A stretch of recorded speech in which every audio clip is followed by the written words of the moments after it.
Shabbat Shalom. This Shabbat, we read, guess what? You could probably tell from what's behind me. We read this Torah portion about Noah's Ark.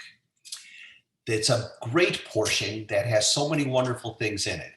God sees the world is corrupt and he decides that he's going to destroy the world. So he requires Noah, who is a righteous man in his generation, the Torah tells us, to build an ark and to take all the animals upon the ark and save the animals and he and his family, that they can start all over again in a world that is cleansed by the flood. And sure enough, the ark comes to rest atop a mountain after 40 days and 40 nights of flooding. Noah sends out a dove. It returns with an olive branch, a symbol, of course, of peace, that the world can be whole and new again.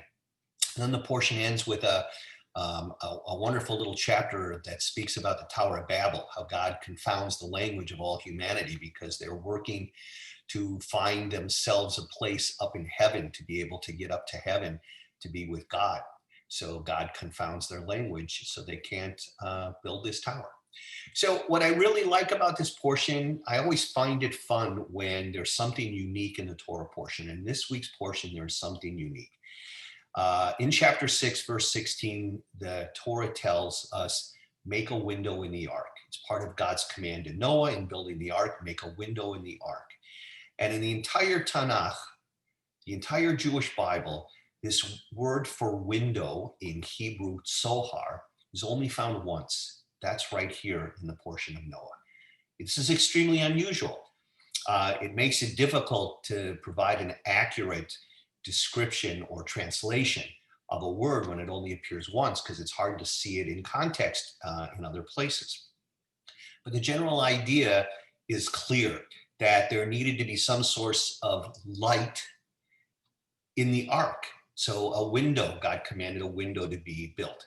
Rashi, the great Torah commentator of the 11th century from France, tells a legend that the tzohar, which we translate as a window, refers actually to a precious stone that lit up the inside of Noah's Ark.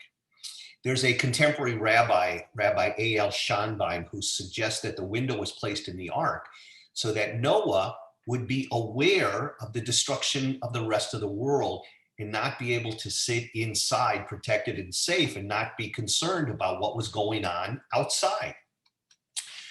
So to rejoice in his own salvation and ignore the tragedy of the havoc wrought by the flood outside would be insensitive. So Noah was heeded to see what was happening outside the ark. You see, there's a great lesson here, that it's incumbent upon all of us to see what's going on outside of our own lives, to see what's going on in society and in our community, to see the failings of the world, the difficulties and challenges in our world, so that we might act upon them. We can't just sit back, look out our windows and see a world and not get involved. We cannot be insensitive to the plight of others around us or the challenges that our world and society face. We need that tzohar, whether you consider it a window or a source of light. We need to be that source of light for others to make a difference in our world.